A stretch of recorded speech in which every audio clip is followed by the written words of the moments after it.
good afternoon to you wherever you are. Look, Gareth Southgate, I'm going to start by saying comes across as an incredibly nice man, an incredibly loyal man, a man that deserves credit for certain things. But for me, I'm going to say it, for me, I think utter failure is the word. Now, again, it all depends on how you define success and failure. But we're going to get into that. We're going to get into that. Put your comments in as we go. But listen, I'm just going to have a little potted history of Gareth Southgate as the England manager and give my thoughts as to why I'm really happy he's gone. And as the title suggests, Dinosaur football is gone. And the only way I can describe it is dinosaur football. Because when you remove emotion, when you remove the patriotism, yeah, when people stop being patriotic, when you remove the emotion, when you actually forget that you're an England fan, take a step back, watch England play, they are god-awful. Watch England play, they are god-awful for 90% of tournaments. And I wouldn't mind that if we were kind of shit-housing our way through a tournament by playing Italy, Spain, France, Germany. We're not. We're playing really poor teams every tournament, getting to the final and the semi-finals of tournaments through moments that saved us from embarrassment. And then people are going, oh my God, Gareth Southgate, look what he's done for this country. Look at the last 4 tournaments, better than any other England manager we've had. Hang on, let's add context, right? Let's add some context. First and foremost, how many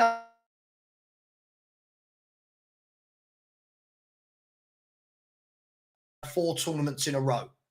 And how many of them had these easy routes to every single semi or final? I was talking in one of my WhatsApp groups just now. And he said, you look at it, Terry Venables for Euro 96 when England played football, right? He beat Spain en route. He beat a very good Dutch team en route and then narrowly went out to Germany on penalties, right? Imagine this England team navigating 3 teams like that in a row. We wouldn't be able to do it. But yet we turn around and we go, oh, he's brilliant. He got us to another final. So Gareth this, Gareth that.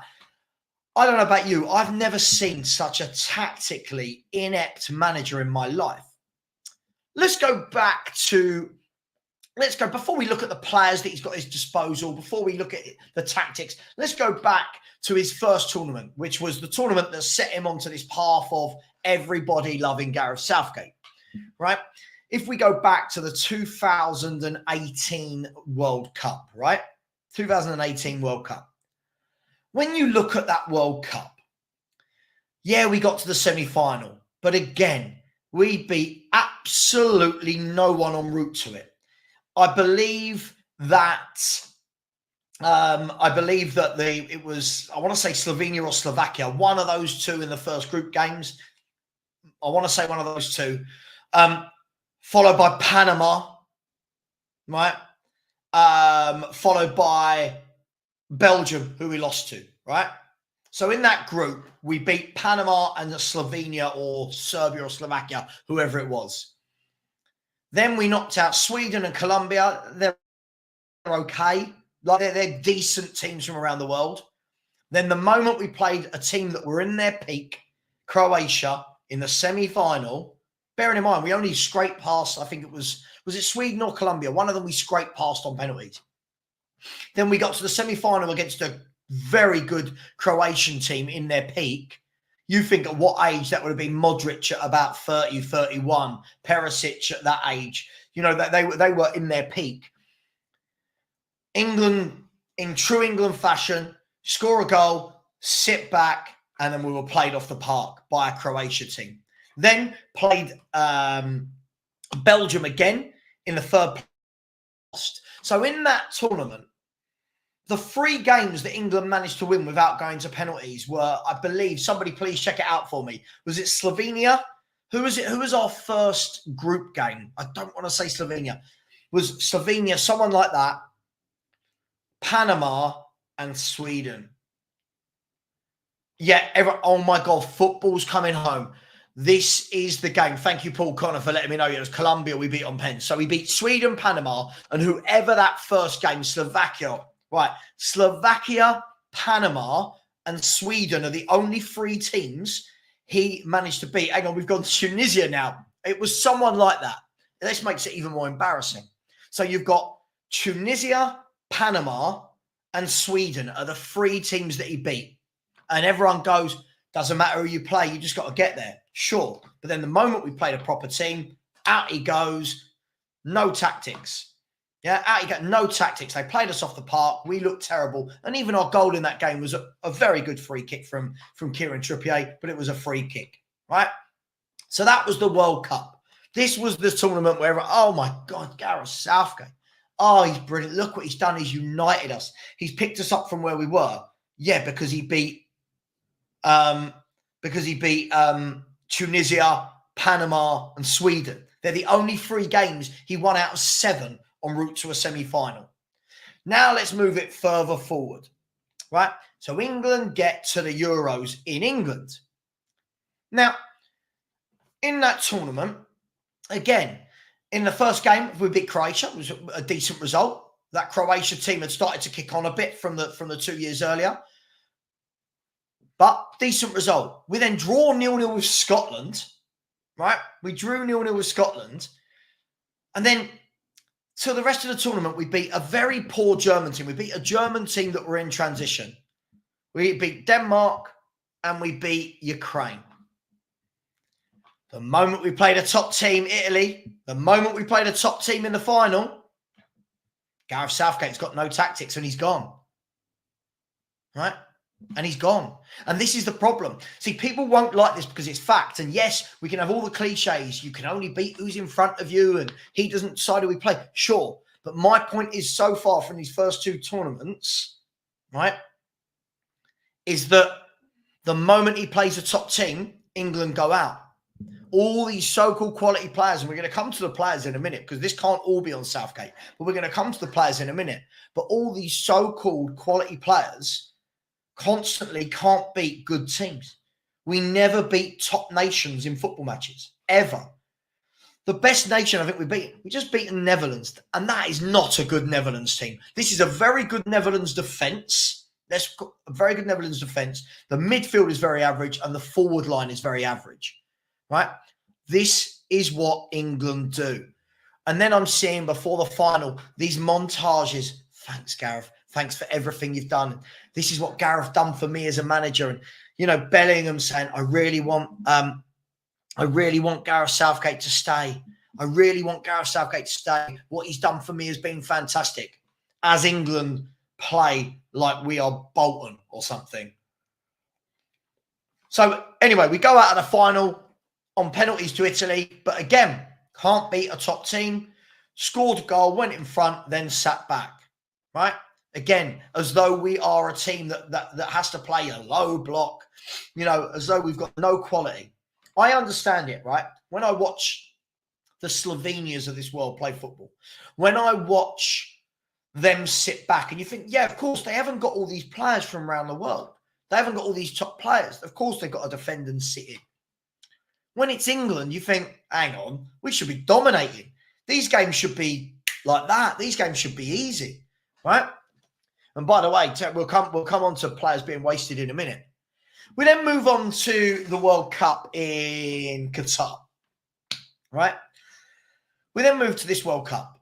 This summed it up for me, and this was again, right? We beat Iran. Was it Iran we beat 6-0? Again, I can't, some of the names go. Iran, USA and Wales. That was our group. Iran, USA and Wales. We drew with the US, if I'm not wrong. Beat Wales and Iran. Right? Then I think we beat I looked at all this before and I've forgotten. Then in the first group stage, I think we knocked out one of the African nations. And you're sitting there thinking, right, okay, then we play France. In France. Out we go. Beat Senegal. Yeah. So in that tournament, again, we beat Iran, we beat Wales, and we beat Senegal. Played France out. People still going, oh, this manager. So far, in these 3 tournaments I've named, the best team we've beaten, factually to this point, right, was Croatia, who were ranked 9th in the world, and that was in the Euros in England. Of the tournament so far, of those 3 tournaments, that's the best team we've managed to beat is Croatia, who were ranked 9th. At that time, Germany were ranked something like 16th or something. Think how poor that is. People are coming, oh, we only lost because of a penalty. Only Harry Kane missed a penalty. You then move along to this tournament, right? We move to this tournament, and you're looking at our group and thinking, Jesus, this is piss easy. We made a meal of it, didn't we? We made an absolute meal of this piss easy group, right? Serbia, we had a good 20 minutes at the beginning, right? After that, nothing. Nothing against Serbia for after 20 minutes. Nothing to show. Then we played Denmark. I thought we were embarrassing against Denmark. I thought Denmark, again, Højbjerg was running that game. How can you have Pierre Højbjerg running a game against a team like England when we've got the midfield options that we've got? But we'll get to those players in a minute. So then you've got Højbjerg running that game, okay? So we drew with Denmark. Slovakia game. Slovenia game. We just look so goddamn ordinary. So ordinary. Switzerland. They're a decent team. A team we should be beating. Right? Then we beat Holland. Let's be brutally honest about this. We beat Holland. First half was the best I'd seen us play for ages. Second half comes out all defensive again. Wasn't a penalty. Was never a penalty. And then you get to the final. And Southgate again has shithoused his way to another final without having to beat anyone of note. You get to the final, and that is what we see. Now, yes, Spain are a very good team. Spain were my tip to win the tournament. They're a very good team. I didn't think England should beat them. But at least give it a go. At least put up a fight. At least put up a fight. We couldn't keep the ball. There was no passing. Again, I just don't understand. I don't understand what England are.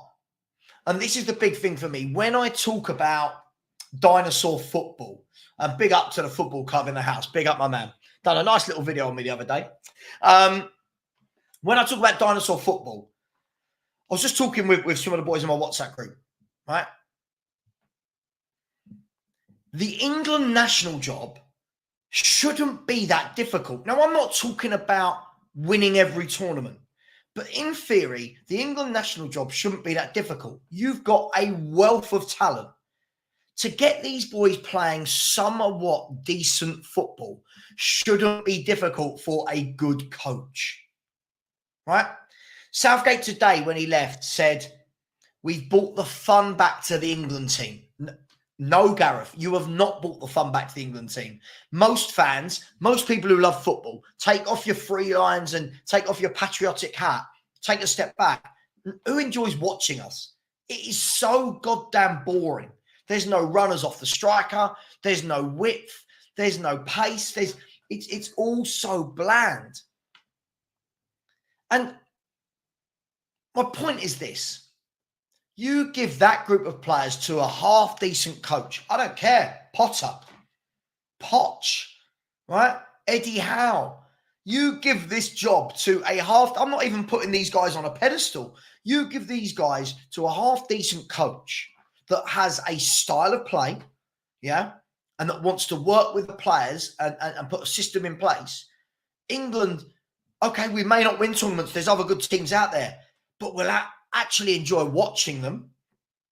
And again, this goes against the argument, doesn't it? As do people just want to go as far as possible in tournaments, or do want to enjoy it? Now, again, if you play football that bad, You have to win it. There's no excuse. If you play football that bad, your only excuse is if you get over the line. Otherwise, you get right to the final, and fans like me and many of you in the chat go, we are so bad to watch, right? You've got all the pundits, all the Gary Nevilles of this world, Ian Wright. Ian Wright couldn't suck off our players anymore if he tried, could he? Couldn't suck off our players anymore if he tried. Ian Wright, Gary Neville, all these pundits sitting there. Oh my God, England, and Gareth's a great manager and what he's done for English football. And I'm just watching it going, what are we doing?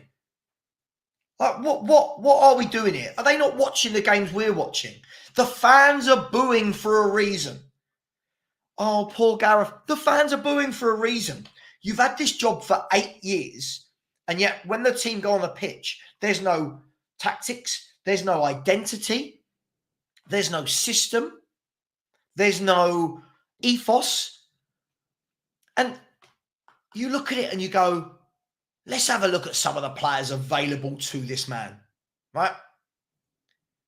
You've got Carl Walker and John Stones play week in, week out for arguably the best team in world football, Man City. Arguably, right? They're going to win the Champions League. They're not whatever.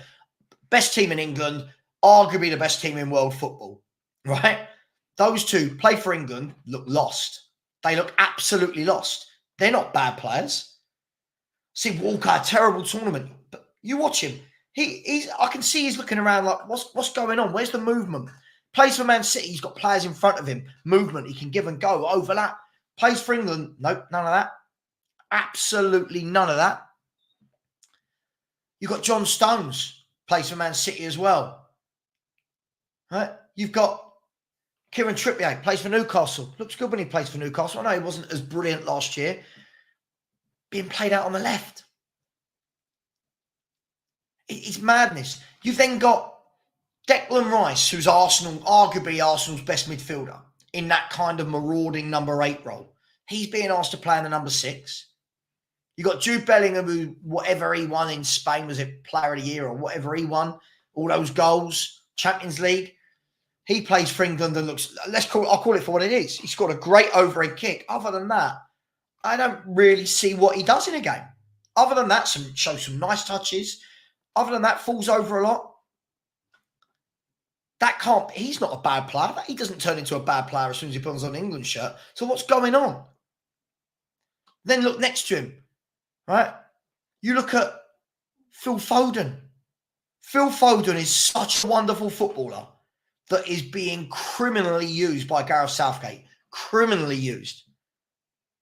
Most of the tournament, just stuck out on the left. Stuck out on the left. No overlapping left back. Just stuck out on the left. How many times you see Foden looks up? No one to pass to. No one for a give and go. Because everyone's so rigid in their position. Then you look at the right-hand side. Bukayo Saka. This tournament, he's played left wing back, right winger. Then you go up front. Harry Kane. Harry Kane gets all the stick. But when Harry Kane plays for England, he doesn't have anything that he has when he plays for club. There's no runners off him. There's no one creating for him. Who created for him this tournament? Where was the creation?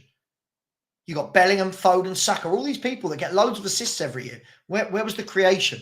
So then he starts coming deep to get the ball, and England fans go, oh, he's not a centre midfielder. Well, no, he's not, but no one's creating for him. So what are we doing here?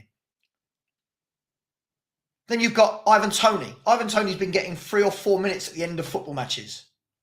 What's the point? What's the point? Ollie Watkins, how many minutes has he actually had this tournament? All right. Now, let's look at some of the players who had brilliant years last year that Gareth Southgate couldn't find a way to get them into this team in any way, shape or form. At no point did this man manage to rotate any of these players in and out. Now, you've got managers complaining. I think this is probably the worst comment I've seen today. Foden overrated. Foden just won Premier League Player of the Year. Foden was absolutely brilliant, right? Foden was absolutely, and we're going to say that he's overrated. This is blasphemy, I'm afraid. Sorry, this is blasphemy. I think someone's at my front door. No, that's fine. Oh, 1 second. Hi there. Sorry, I'm just on a call. Could you leave it at the door, please? Thank you. Okay. Ring doorbells. Everyone needs one. Foden overrated. I mean, yeah, but Andrew, again, you're not listening. He doesn't do anything for England because we don't play it right. We do not play. We do not play players right. Saying Phil Foden is overrated.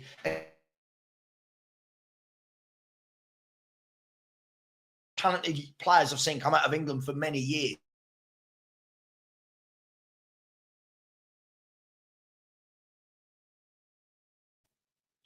Sorry, I think you might have lost me for a little bit there. Absolutely brilliant player. Now look at Cole Palmer. Look at Cole Palmer. Brilliant player. How many minutes did he get in this tournament? Right? Southgate and the other managers, they complain. Right? Dennis McPherson, that's your first and last warning. You don't talk about my dad that's dead.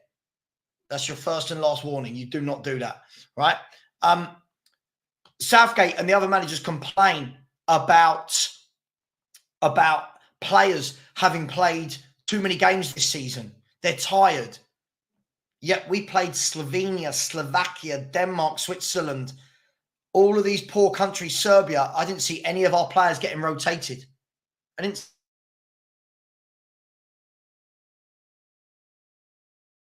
All right, Saka, you've played football. All right, go on, Palmer, you go and play there. Yeah, Palmer, you play there today. Jared Bowen, you play there today. Foden, you've played a lot of football. All right, you come out. None of that. None of that. All Southgate wants to do, these are my 11 players. I'm going to play them game in, game out. And he's got no idea. Now, let's look at the fact that he didn't take a fit left back to a European tournament. Let that sink in. He did not let a fit left back go to the tournament. Absolutely shocking. Yeah? Shocking. Sorry, I don't know why it's lagging just now. I do apologize. It's saying that I've got full connection. I don't know if it's YouTube. Andrew, sorry again. Listen, Phil Foden was the player of the year. Listen, again, this takes the blame away from Gareth Southgate and his tactics. That's what this does. This takes the blame away from Gareth Southgate's tactics. How does Pep Guardiola get the best out of Phil Foden? Maybe he plays him in his correct position. How? I mean, it's not rocket science. Anybody saying Phil Foden is overrated, clearly has an agenda, right? And absolutely. Imagine Phil Foden playing in either Dani Olmo's role or Fabian Ruiz's role for Spain. He gets the best out of them, right? It's absolutely crazy for me. I mean, look, we can blame players. I'm not blaming any one player for how England played in this tournament. Gordon's another one. Yeah, Gordon's another one. Gordon came on, about 5 minutes at the end of the game, 2 minutes at the end of the game? Never seen again. Never seen again. Brian Daigle, absolutely right.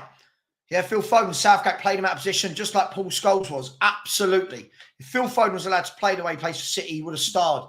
Yep. Play him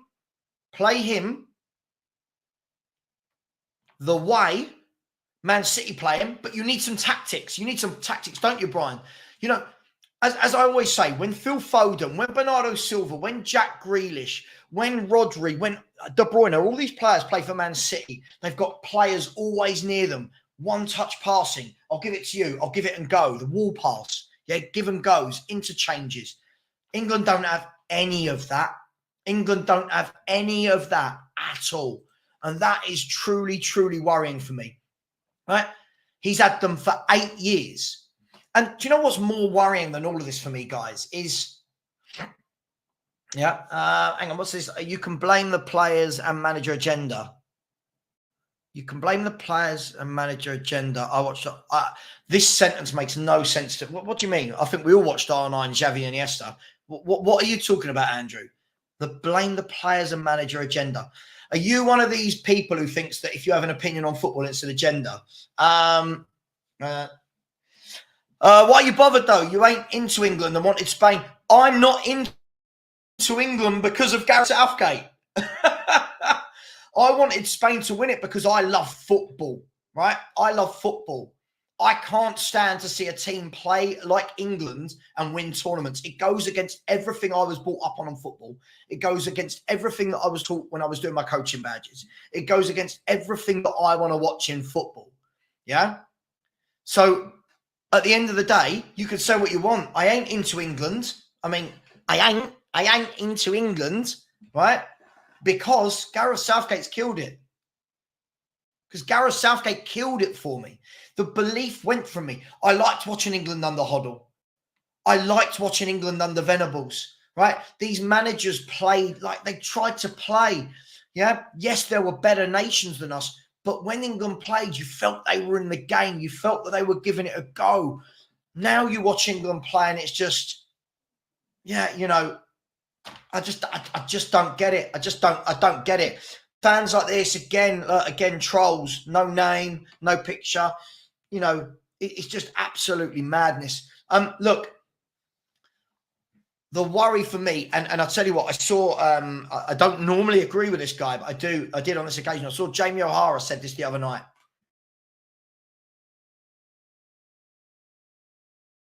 He went into the tournament not knowing who his midfield was. He went in not knowing what his midfield was. He went in not knowing what his back four was, right? Then he quickly realised it hadn't worked with Trent Alexander-Arnold, and he quickly puts in Gallagher. No change of system, puts in Gallagher. Then he realised that didn't work and puts in Mainu. Then he realised the system still wasn't working, so goes to wing-backs, but plays Trippier as a left wing-back. So we've still got no width on the left, right? You can't go, it's not my internet, it's not my internet, it's YouTube. It's not my internet, it's YouTube. I've got full internet, full Wi-Fi and everything. It is YouTube. I'm seeing other people say they've got problems. Yeah, I am, right? When you go into an international tournament, not knowing your midfield and experimenting with a right back in centre mid, how on earth am I meant to get behind that manager? How on earth am I meant to get behind that manager? Right? I just don't get it. I can't look at that and go, come on, England. I look at that and go, oh my God, this is embarrassing. Then his subs are, Trent for Gallagher. All right, why not try mixing it up? There were games where Bellingham wasn't playing well, never gets hooked. There were games where Foden wasn't playing well, never gets hooked. Right? Saka never gets hooked. Like he does the same thing over and over and over again. Over and over and over again. And yet we're meant to believe that this is a great guy. This is a great manager. Now, by the way, I think Gareth Southgate comes across as a really nice guy. I've got no doubt. Hopefully that's sorted now. I'm hearing that the glitches are sorted, right? I think he comes across as a really, really nice guy. But I think he comes across as a really poor tactician. And I'll ask this question. If he managed Spurs, would anyone want him? Would anyone want this type of manager? Another one, Ben. Wharton, no minutes. Yeah? Eze. How many minutes did Eze get? Criminal. He had a brilliant end to the season. Cole Palmer, brilliant end to the season. Gordon, Bowen. No, can't do it. He literally has his 11, and every time he makes a change, it's 1 for 1. 1 for 1. You telling me in one of those games, Bellingham couldn't have had a rest? Foden couldn't have had a rest? Saka. John Stones, who missed the end of the season, then goes and plays 7 games in a row. Cole Walker, no rest. Like, I watch Spain. Spain have rotated players throughout. I just don't get it. Germany were players coming in and out. And For me, these are the criminal things. It's not that, oh, he got to a final. I don't celebrate getting to a final. I think that's what, I mean, I know Spurs fans do. Like, we're still talking about a Champions League final. It's the way, for all of these players to have played so poorly, that's not the players, is it? Surely. I mean, let me know what you think in the chat. Surely, if one of them played bad, like if you would sit there and go, Bellingham was brilliant, Kane was brilliant, Saka was brilliant, you know, Rice was brilliant, but Foden was poor. You go, oh, Foden. Rice was awful. Rice was awful. Bellingham was average at best. Saka had a couple of good moments. Foden, average. I mean, I think he had a really good game against the Dutch, average, because we didn't get him into the game in the right positions. Right? Kane, how have all these players suddenly become bad as soon as they put on an England shirt? It just doesn't make sense. I don't understand that at all. He's damned if he does, damned if he doesn't. I don't know what that means. Damned if he does what and doesn't do what. He's not damned. That's his job. Manage the team. Go into that tournament knowing who your midfield is. You don't experiment in game one of a tournament. And Angus, again, sure, Rice is a good player. That's not the point. I'm not saying he's a bad player. I just said he had a bad tournament. This is the problem. If all of these players, I've seen this tournament, oh, Trippier's look poor, Walker's look poor, Rice has looked poor, Bellingham's looked poor, Foden, Kane. It can't be all of them, can it? It cannot be that all these players, it can't be that Kane, who scores 40 goals in a season for Bayern Munich and 35 every year for Tottenham, suddenly is poor. Right? Foden, the player of the year, suddenly he's poor. Declan Rice, Arsenal's best player this season, suddenly poor. Foden, the Premier League player of the year, suddenly poor. Bellingham, what he's done in Spain this year, suddenly he's poor. Right? For me, it can't be that. It can't be that. Not all of them. You will have tournaments where you say, oh, so-and-so didn't have a great tournament. But for all of them to have dragged over the line, I don't feel, I feel again, sorry, mate, I feel we're taking away all the responsibility from the tactics. The England job should be very easy. You've got a lot of very good footballers there. Give them a tactic and let them stick to it. Give them a game plan. Let them do what they do for their clubs. Right? But again, I didn't.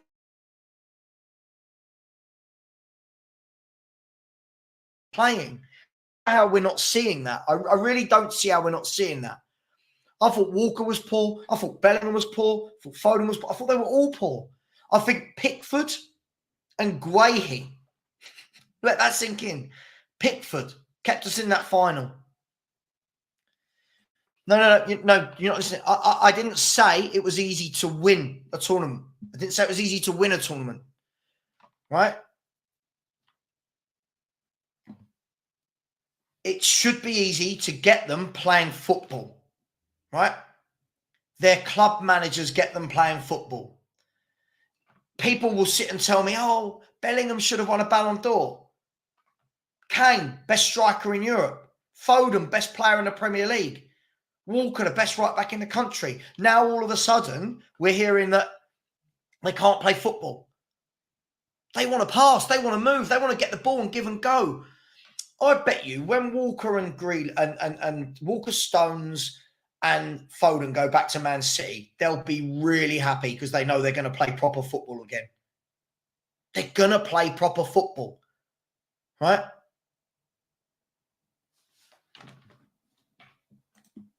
Again, I saw that Nagelsmann rotated Wirtz out, realised Sane was better for one of the games. Sane had a great game. That's what you need. We don't do it. Southgate's got, he's throwing on players in the last minute and then one of them grabs a goal and we go, great management. Is it? Is it great management? Is that really, really great management? You've not changed the game. You've not changed the style of the game, the flow of the game. Look at the semi-final versus Holland. We were very good that first half. Koeman made 2 changes at half-time. and wrestled the game back. He wrestled the game back. Southgate sits there 35, 40 minutes going, I don't know what to do. I don't know what to do. And this is what happens when you have failed managers. Then Southgate today says, I want to thank Steve Holland, one of the greatest coaches of his generation. Doesn't show on the pitch. I'm not knocking Steve Holland, but what's going on then? It can all only be laid at Gareth Southgate's door. He doesn't take a left back to the tournament. Now, it doesn't matter whether or not we love the left backs that were available or not. You have to take one, whether that be Chilwell, whether that be Mitchell, whether that be Byrne, somebody. So you can name any English left back. You've got to take a left back that can play with their left foot to that tournament. And we take one whose first start is in the final. Now, I'm not saying he had a bad game, but there's 6 games we've had without a proper left back. You've got no one overlapping. You've got no one overlapping Foden. He doesn't want to be stuck out there on the left wing. If he plays from the left, he wants to come inside and join up with De Bruyne and Silva and Grealish and all those guys. But you've got no overlapping left back. I just don't know. I don't know how so many people are enamoured with Gareth Southgate. I've seen so many people like Jeff Hurst, Allardyce, all these people talking about, oh, he's done wonders. He's done wonders. Look where we were when we turned up. Look at the football we're playing.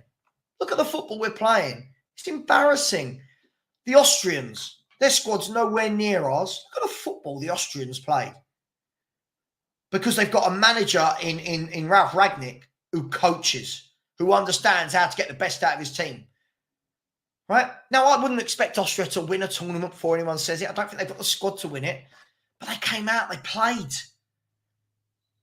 These other teams, Turkey tried to play.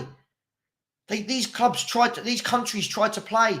I don't know what England tried to do in any of the games. I really don't understand. Apart from the first half of the Netherlands game, I don't really know what we were trying to do. Yeah. Now, I understand, for example, Georgia, sit back, counter-attack. At least you know their tactic. At least you know their plan. I didn't know what ours was.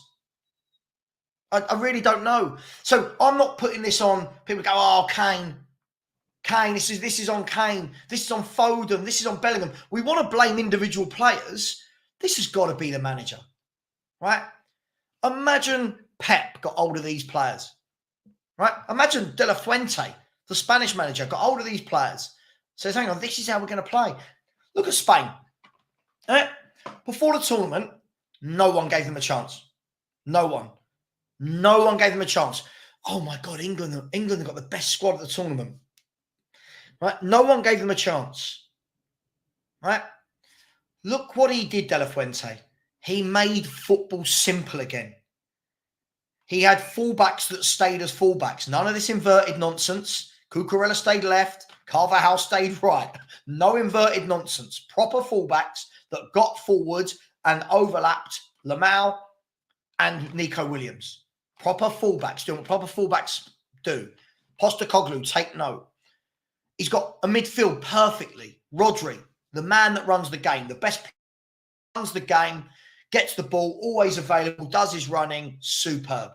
Fabian Ruiz, bit more of the hard work, gets forward, wants to get in the box, tries to score goals. Then you add Olmo, adding that little bit of flair, wants to get the ball, wants to create, wants to prod, wants to probe. Look at that setup in that midfield. You've got 2 fullbacks that are actual fullbacks, a midfield that complements each other. England just stuck the 3 best midfielders in there that didn't complement each other. Again, weak, poor tactics, weak, poor management, right? Then you look, what I love about Spain, and the reason I love that they won, I'm not patriotic, by the way, the reason I love that Spain won, they played wingers. How wonderful to see managers playing with wingers that are out and out wingers. They can cut in, they go out wide, they take their man on, they have fullbacks overlapping, they play 1-2s, they whip balls in. How wonderful to see that. And then you've got Morata, who isn't the greatest striker in the world. But Morata, he ran and he ran and he ran and he worked hard and he ran the channels and he dropped deep, he pushed forward, he got in behind. Their tactic out of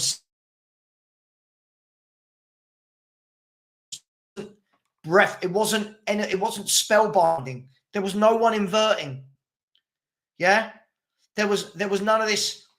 Oh, we need a double pivot and everyone needs to invert. He went back to making football simple again, because what we've done, we've made football complicated.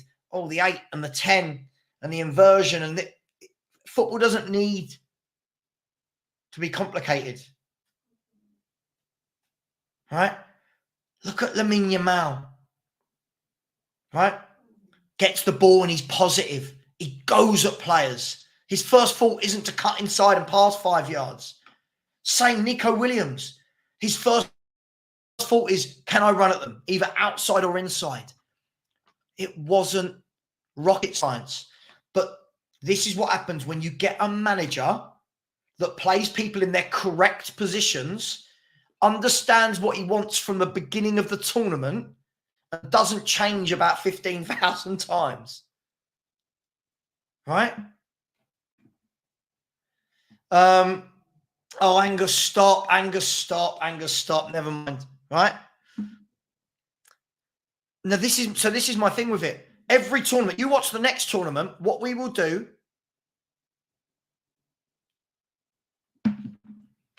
is we will go into the next tournament going, we've got the best squad in the world. We're going to win this. No matter if we're in good form. Look at the form we went into the Euros with. Didn't we win one of our 5? What did Yamal do compared to Bellingham? I mean, you know, Yamal's a 16-year-old kid, just turned 17, right? Give the... Wow. Quality player.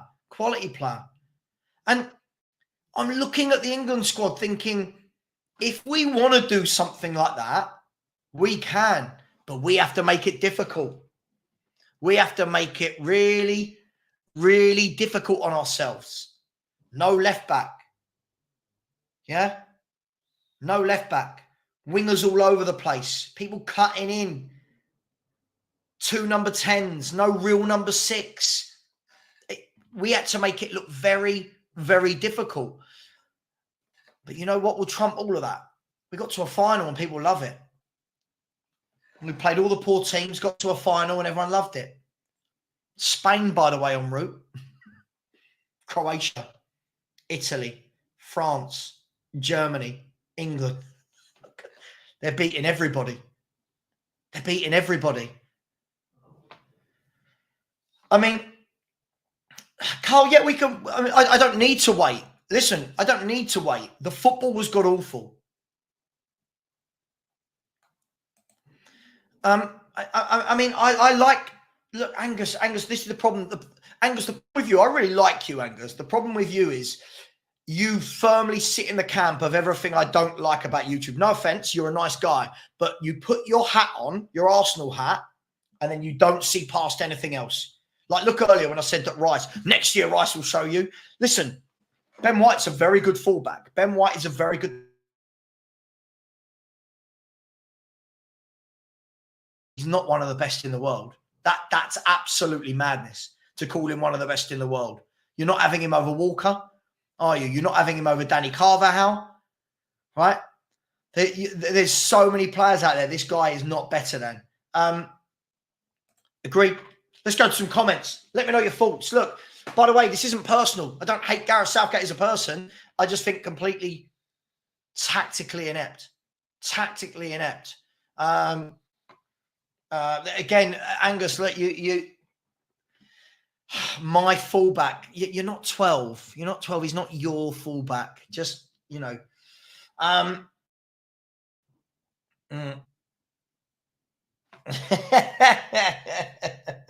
White is the best fullback of all time.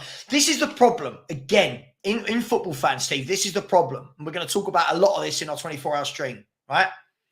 Fans go overboard. Yeah? Get a player who's good and we go, oh my God, he's magnificent. He's a good player, Ben White. He's a good player in a good system. But when we're going to start talking about, you know, best fullback, overlapping fullback in the world. What are we doing here?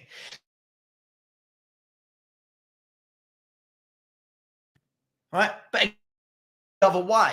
This goes the other way. Where is it? Sorry, YouTube is really pumped today. White isn't trash. That's the thing. See, Angus has gone one way. White is up there. You've gone the other way. He's down there. He's not. He's a good, solid player. There's nothing wrong with him.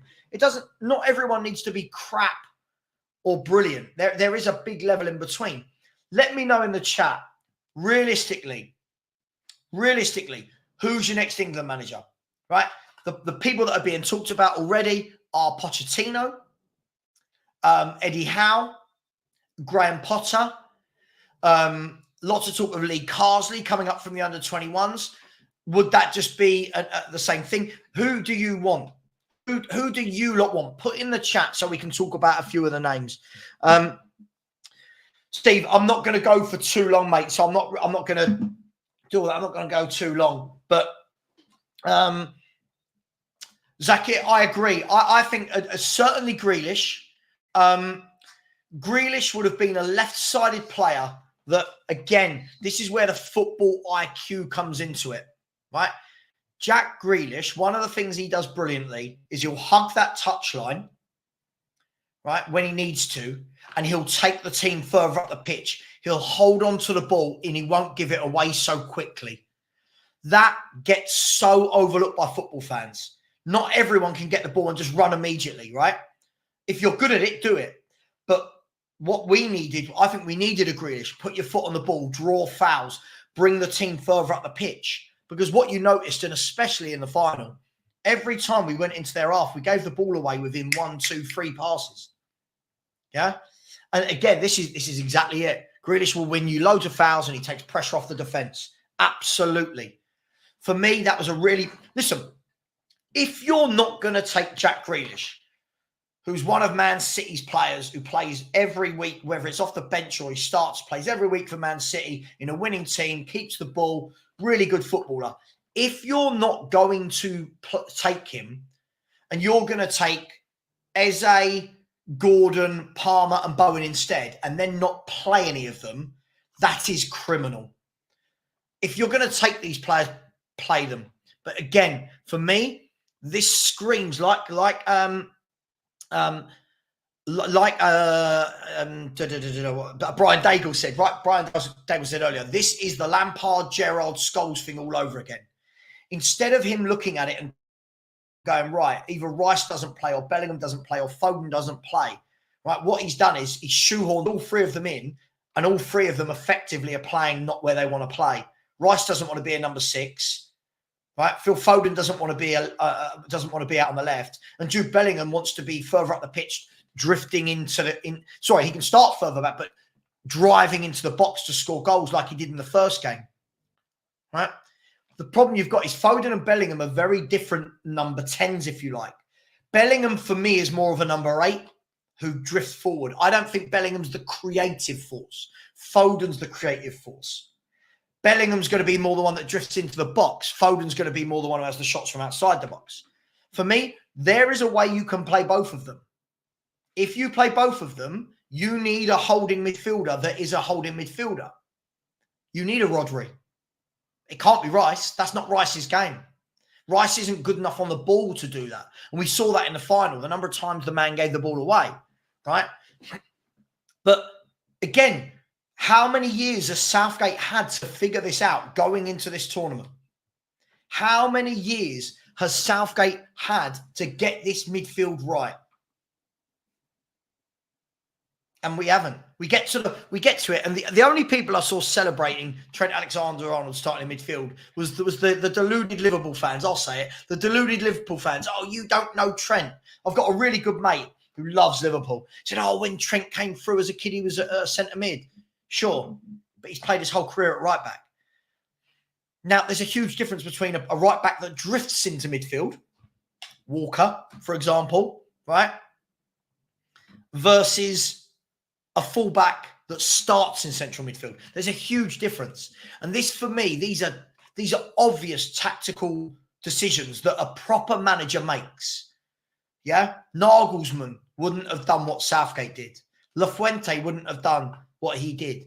He made a rod for his own back by not having any balls. Right? Listen, I love Foden, love Bellingham, love Rice, good player. But if you're going to do that, you've got to find a way. You've got to play on that. Your 4 or 5 friendlies before the tournament should have been honing that midfield. Right? Declan Rice. For me, when I watched him, whenever I think he's best when he's pushing forward more.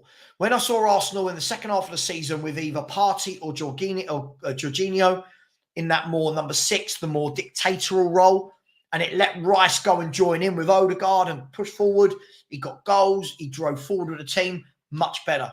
What do England do? Come on, you come and be our anchor man. Couldn't Wharton have played there? And if Wharton's not ready, why did he go? So all these questions. But again, the top managers find a way to give all these players minutes. Southgate doesn't. I haven't seen it, right? I reckon if you look at every squad player, the minutes they've played, it will be so lopsided, it's unreal. Right? For example, look at Spain. The moment was it Gavi? I always get those two mixed up. The moment Gavi or Pedri, whichever one started, I think it's Pedri. The moment Pedri got injured, they just went, go on, Danny. Danny Olmo, straight in, knows the job. Straight in, knows the job. You know what I mean? All right, Nacho, he can play centre-half this week. You know, I'm just genuinely a little bit baffled by Southgate's decisions tactically every single tournament. And I get it. I've got mates that are so patriotic. They don't care how we get there. They just want to get there. But as I said, if you are going to play football this bad, you've got to win it. And unfortunately, teams that play football this bad don't win tournaments. They don't win tournaments anymore. You know that old saying of it doesn't, winning is the most important thing. Sure. Name me teams that play badly that win things. Right? Not many teams play bad football and win things anymore. I'm not saying you have to all play like Man City, but not many teams do.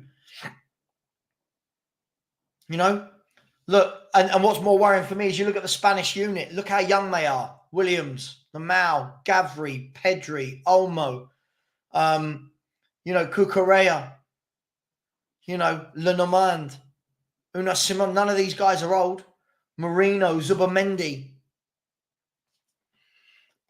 So, at the end of the day, for me, I don't think it needs to be... Look, you're not going to get Pep Guardiola. You're not going to get Klopp. I'm aware of this. But it doesn't need that. Look how... For example, take Potter, for example. Look at the style of play Potter implemented at Brighton with limited players. Now, by the way, I'm not saying he's my favourite. I'm just using this as an example. Now imagine Potter implemented that style over a couple of years for England, but with players at that level, not that level. No disrespect to the Brighton players when he had them. Right? Now imagine what they would do. Because these top players, they'll do most of it for you if you give them the tactical nous. They'll do most of it for you. They'll create. They'll get you goals, but allow them to do their jobs. Get them high up the pitch. And I don't think this is rocket science. I don't think anything that I'm saying is rocket science here. But it's the media love fest. Look at Gary Neville, how arrogant Gary Neville was with what he said about Marc Cucurella. Right? Marc Cucurella had a stunning tournament. Why? Playing every game, right? Knows his job. As an out-and-out fullback, he's got one winger who he's built a relationship with, overlapping. Brilliant player. Right? But again, Gary Neville turned around and said, oh, I'll be surprised. I don't think they can make it to the final because of Cucurella. What a bit of justice for Cucurella then, that he's the one that set up the winner.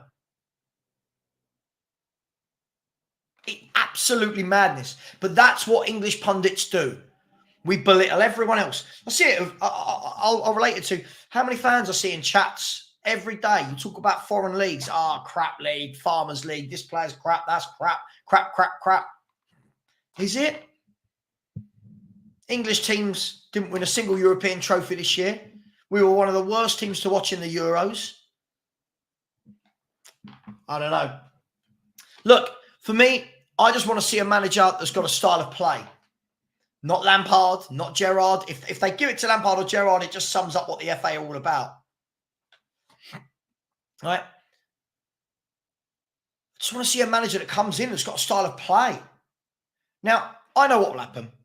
I know what will happen. The next tournament, if we don't get to the final, they'll go, oh, see, Southgate got to a final. But you know what? I would rather England didn't get to the final and play like the way they did, but actually play some football en route to get into a semi or a quarter. Like, as I said, I want to win things, but you can't rock up in a final and play like that. You cannot rock up in a final and play like that. Now, yes, Spain are a brilliant team, no doubt. But England, every single time they got the ball, looked clueless. We had that one moment, right, for the goal. Other than that, every time we got the ball, there was no out pass. There was no balls going into Kane for him to hold it up. There was no runners off Kane. Embarrassing. And then I'm sitting there seeing people go, I think England have been really good in this final. Really good. Spain dominated. We put 10 men behind the ball and basically said to Spain what every English team says to Man City every week. 10 men behind the ball, go on, break us down. And then what happens is those teams have a lot of the ball. So Man City and Spain, I'm going to put them together. Man City and Spain then have a lot of the ball and people go, possession for possession's sake. No, the possession is to try and break down 10 men that are sitting in a block. And to break down teams that sit in a block, you've got to move the ball quickly. You've got to move it quickly, side to side. Keep prodding, keep probing, keep waiting for that gap. Make the other team tired. England sat in and that was our game plan. And then Gareth Southgate comes out after the final and said, we never really got going with the ball. Well, no shit, Sherlock. Of course we didn't get going with the ball. You didn't set us up to get going with the ball. Hey, it is what it is. Gabrielle has said we weren't prepared properly. Southgate stumbled upon a starting 11 during the comp. Spain was slick because they came bang on. But simple, right? This is simple. Common sense right there. Spain looked prepared. I thought Germany looked prepared as well. And I'll be honest. Sorry, anyone who's really patriotic is going to hate this. I'm absolutely gutted that the final wasn't Spain and Germany. When those two played each other in the quarters, I was gutted. I was gutted because two very, very good teams, well-organised teams, teams that want to play, both want to go for it. And then you watch England stumbling through the crap half of the tournament, getting praised and praised and praised. And none of these pundits on the TV will actually turn around and go, God, it's boring. God, this is tactically wrong. You know? Look, I mean, again, even Germany, with Kai Havertz up top, they looked threatening. They had a plan, though. It worked. What they did, they had Kai Havertz up top, but allowed Musiala and Wirtz to float behind him wherever they wanted. Now we wonder why Musiala didn't want the English, didn't want to play for England. Southgate probably would have had him on the bench like he does with Cole Palmer. He wouldn't have allowed him to play his game. I say Germany were overrated. I mean, there's always one. I don't think they were overrated. I thought they were a very good team. I thought that was a really good quarterfinal between them and Spain as well. Could have gone either way. But again, they've got a midfield that works, right? When they had Andrick and Kroos with Gundogan, they've got a midfield that work, right? All know their job. All understand what they do. Not England. Not England. But look, it is what it is. Look,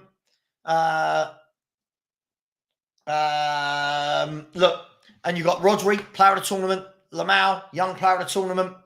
For me, both fully deserved. For me, I truly believe now. Let me know in the chat. I'll put my for the last 2 minutes. For me, Rodri has to win the Ballon d'Or. I don't know how he cannot. He's the main man in a Man City team that have just won the Premier League again. He's the main man in a Spain team that have just won the Euros. I can't understand. This man has got to be, for me, the Ballon d'Or winner. Yeah, again, yeah, I completely agree, Scott. Everyone else is always overrated. Everyone. They're always overrated. Kimmich, great player. Really good player.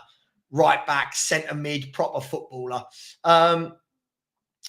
Why were you surprised? I thought he was absolutely superb in every game he played. Why were you surprised, Angus? Who should have got it if he didn't get it? He controls it. He controls everything. Every club. Tell me this. Name me a club in world football that wouldn't want Rodri sitting at the base of the midfield controlling things. Name me one club in world football. Barcelona, Real Madrid, Bayern, all of them. Rodri sits in, controls things. Sits in and controls things. Why, Vinny? Let me know. Yeah, but Foxy, I want to talk football. I don't want to bring politics to the table. We're going to talk football, right? We're going to talk football. Yeah. I think this could happen, but again, this is bang on. Rodri, so everything revolves around him. I haven't seen a player like this since Busquets. I think the boy is absolutely world class. When we talk about world class, this for me, I defy any fan to tell me that Rodri is not world class. This guy is everything on a football pitch. He runs every single game of football. I mean, come on, Philly, you don't mean that. Philly, you don't mean that. Come on, listen, Zubimendi's a very good footballer. There's no way on earth Zubimendi of Real Sociedad would be preferred over Rodri from Man City. Come on. Again, yeah, he gets big goals, assists. Listen, it's a real art to run a game of football. I mean, you can say your mouth should have, but Rodri runs the show. There are huge chunks of games where your mouth might be quiet. Rodri's involved in everything. Everything. Listen, Rodri for me should be, yeah, absolutely. But it is what it is. I'm not going to get onto the Romero subject. I don't think Romero should have won ours at all. But yeah, I agree. Yeah, Rodri should have won it this year. He's proved it. Listen, every year he proves it. Every single year this bloke proves it. And every single year he's overlooked. You know why? Because he's not a goal-scoring, creative player. That's the shame of it for me, guys and girls. I really do think that's the shame of it. Well, this is the thing. This is going to be all about whether or not Pep stays at City. If Pep stays at City, you know he's going to find a Rodri replacement. Whether it's a Zubimendi in the future, you know he's going to find it. If a new manager comes in, depending on who it is, they've got to find it. But this is what Pep does. I didn't see any English fans, because so many people don't watch foreign football. I didn't see any English fans who knew Rodri before he came over. And I remember going, this boy is class. This boy is absolute class. But for me, absolutely. Absolutely. I don't see why Vinny Jr. should win it, if I'm honest. But I agree. You can count on one hand the bad games Rodri's had in the last 5 years. He's consistently insane. I think he's the best since Busquets, if I'm brutally honest. I love Xavi Alonso. I just don't think he was as consistent as these guys. I agree. I think he should have won the Ballon d'Or last year. I agree with you. Look, when you've got a guy that is always available, that's an art in itself. That's an art, isn't it? Right? An art as a midfielder to always be in space, to always want the ball, and to always be happy to receive the ball when you've got players on you. That's where you separate the midfielders that play for clubs like Villa, like Spurs, like Man United, like Chelsea. Now, look, that's the level you got when you play for Man City, when you play for Spain. Yeah, that's the difference.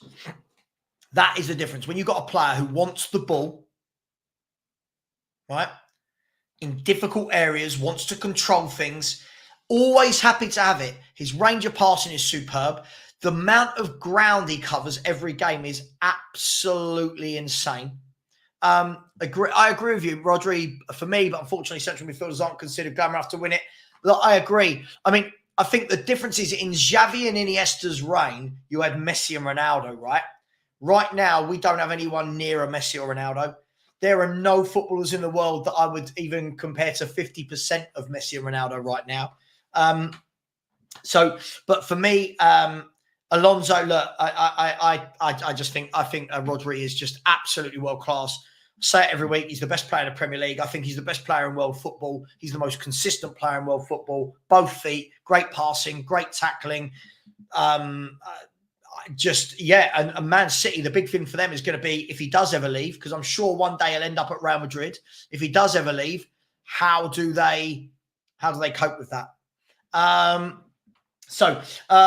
the way, Strasbourg Steve said, if that was Southgate bringing fun back to English football, what the hell is his version of being bad? Absolutely, my man. Absolutely. Anna Dawes, big up to you, said pundits praising mediocrity, typical UK media. Yes, but the problem is, Anna, a lot of fans do it as well. Look inside our own fan base. Look at how we as a fan base praise mediocrity. We get a player like Sarr, Bentancur, Kulu, and we go, oh my God, they're brilliant. They're not. They're okay. They're okay footballers. That's what fans do. Look at Angus earlier on in this show. You know, Ben White, he's the best out there. Again, it's just all a little bit hyperbolic, isn't it? It's all hyperbolic. Big up to everyone. I am going to leave it there, but I will say, super chat from Rinketic. Big up, brother. I said Levy will win Southgate. Will sign Southgate when Ange goes in December. This would be my nightmare. Not Ange going, I don't care about that, but Southgate joining Tottenham would be absolutely terrible. Just quickly, Steve has said, question, do you think Lautaro Martinez has a chance to finish top 3 in the Ballon d'Or after the brilliant season he had with Inter Milan Argentina? Why not? Chungy, don't threaten me. Right, let's block that account immediately. What is wrong with people in the world? Pep from Catatonia, he is not managing Real Madrid. I don't know what that means, but okay. Big up to you all. Take care. Everybody, I will see you soon. Surely at some point we can have a conversation about Spurs signing a player or bidding for a player. But George, top goal scorer in Italy, captain of the team that won the Italian league. He's just been the top goal scorer, if I'm not wrong, at the Copa America. Why would he be nowhere near it? Why would he be nowhere near it again? Why? Anyway, take care, everyone. See you later. And as always, don't forget to please donate to the Just Giving page. Please don't forget to donate to that. I'll put that link in. So far, we have raised we've raised 278 quid. It's only been live for about 24 hours. The link is here. Please do that, and we'll have the 24-hour stream on Saturday, where I'm sure we'll be talking more about Southgate and all of football. Take care, everyone. Much love. As always, Southgate out.